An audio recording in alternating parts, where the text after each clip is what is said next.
walked up to the sheep, they were slowly munching grass coming towards us, and we could hear this underlying crunching and munching. And there were a couple of them that were wearing the bells, so you could hear a couple ringing, and we were trying to figure out which one has the bell around its neck. There was one that looked to be lame, and so he was slowly following all the rest of them.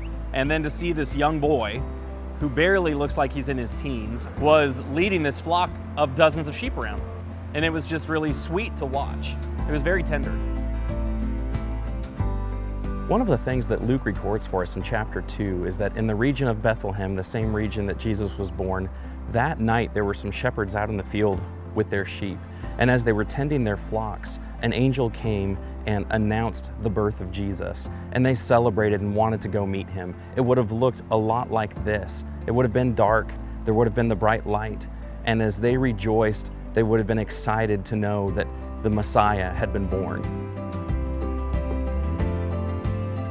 Being out there on that hillside, it was so much easier to imagine the night of Jesus' birth and to imagine a dark hillside while these shepherds are putting their sheep down for the night. They're resting, it's quiet and calm, and then all of a sudden there's this angelic announcement about the birth of the Messiah, and they start worshiping and praising, and I've just got that image stuck in my head now. And our guide actually made a great point when we were out there in the fact that because shepherds are always awake while they're working and because they see other flocks and other shepherds, that the best way during the first century to carry a message out is through the shepherds. And so maybe that was why God chose to send the angels to the shepherds first, because they would be able to spread the word, spread the good news of the birth of Jesus.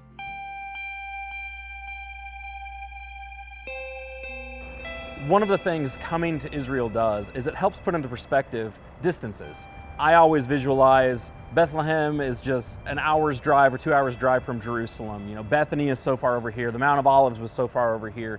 That's not the case. So the distance just from Bethlehem to Jerusalem is 6 miles. 6 miles. That's a 1 hour walk. You know, that's less than a 1 hour walk if you're jogging or really trying to get it done. And so to realize it really wasn't that far from where Joseph's family was to come to the Temple Mount. They had already traveled all the way down from Galilee to Bethlehem. To get from Bethlehem to the Temple Mount was nothing. And to be here in person and to have made that trip puts that in perspective. And I think also you get an appreciation for not only distance, but altitude. One of my favorite verses in the Bible is from Luke chapter 19, in which it says, and Jesus, after finishing his conversation with people in Jericho, it says he went up to Jerusalem. Well, what does that mean? It's a simple phrase, but what we learn is just within that 15 miles, you go up nearly 3,500 feet in elevation. Your ears are popping and all kinds of things as you go up the hill. It gives you a great appreciation for exactly what Jesus went through as he went up the mountain.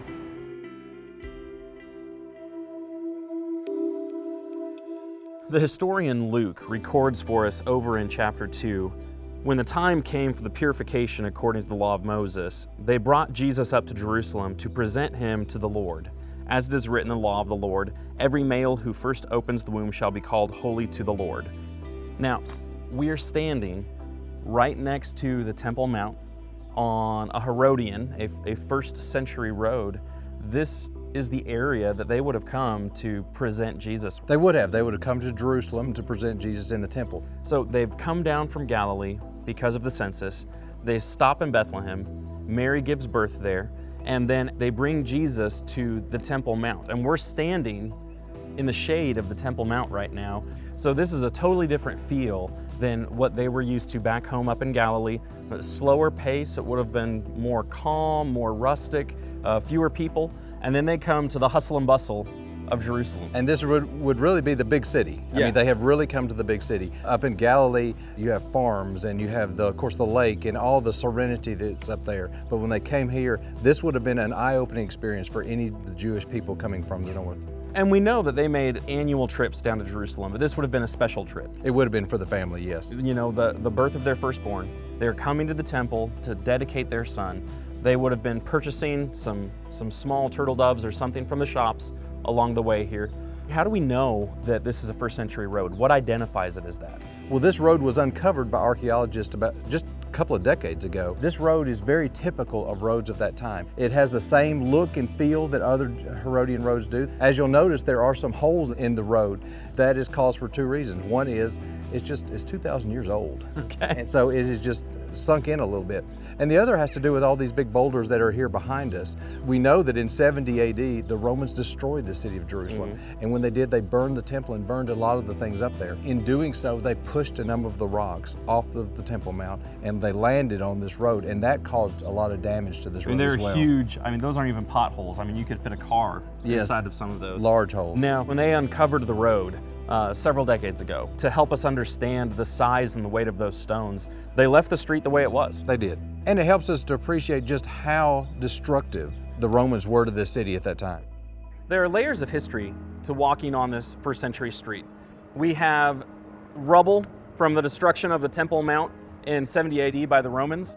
To the side, you see the shops. It helps you visualize what was going on around the Temple Mount. And of course, we know that Jesus was frustrated by that when he went there as an adult. The pavement, the stone pavers are huge. They're huge. I mean, everything that Herod did was on such a massive scale. And to see the finesse and the beauty and the scale and just everything was overwhelming. Being able to walk on that Herodian street, knowing it's the exact same street that many people in the first century would have walked on, that's just awe-inspiring because you realize that you're walking through history. And when we're there, Barry's trying to reconstruct things for us. So while we're looking at the wall and see just a few stones jutting out of it, he's trying to explain there was this arch that came out, and then there were some steps that led down to it. And so he's trying to fill in the gaps, and you're trying to picture in your mind's eye what this looked like complete. And he does a great job at that. To get the idea of the magnitude of what we're looking at, there is a rock in that wall under the ground. You can go see that. It's over 500 tons heavy, 45 feet long, and you can see other stones a little bit smaller than that, but still hundreds of tons, and they make up the blocks of this western wall of the temple. And so as you're walking along this first century Herodian street, Mary and Joseph would have been seeing that. You know, it was a source of pride for the Jews to have such a glorious Temple Mount. When we look at the Temple Mount, when we look at the shops and the stones that make up those structures, there's something unique that makes them Herodian as well too. What is that? King Herod not only built big things, he wanted to make sure it looked good. And if you'll look at a lot of the stones here on the Temple Mount and the western wall and even on these shops behind us, not only are they perfectly cut and perfectly set in place, but they all have a little etching around them. I mean, some of the things that people have pointed out is that you can't even slip a piece of paper. Even now, 2,000 years later, you can't fit a piece of paper into some of those cracks. That's correct. Each one of these stones was specifically cut for the position it's located. So that's amazing from a design, engineering, architectural standpoint, that they were able to do something so refined 2,000 years ago. That's right, and many of these stones were cut from quarries a few miles north of Jerusalem. So it's not even like they were cutting the stones here and could compare them. They had to cut them up there and then bring them down and then chisel them into place to make sure they're exactly the right side, then slide them in. So coming from Bethlehem, they would have walked down this Herodian first century street. They would have gone around the corner here to the first century steps and entered the Temple Mount that way to present him to the Lord. That's exactly right. It would have been a lifetime moment for them. That would have stuck with them for the rest of their lives. I remember how excited I was at the birth of every single one of my children. And I remember how excited I was to introduce them to family. This is their name. Everything that went along with introducing a new life, a new family member. And to stand on that Herodian street at this immense moment for this young couple, this birth of this extra special child that Joseph has chosen to take on as his own, and to think about going there to dedicate him. Just as a father, I think about it from that perspective. And being there on the Herodian street really helped me do that.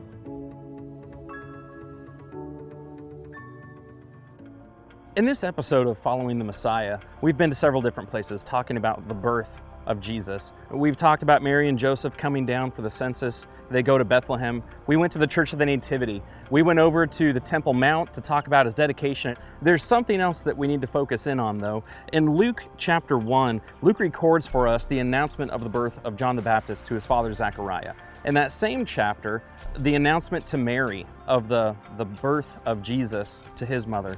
And in both of those instances, each of the parents responds in a similar way.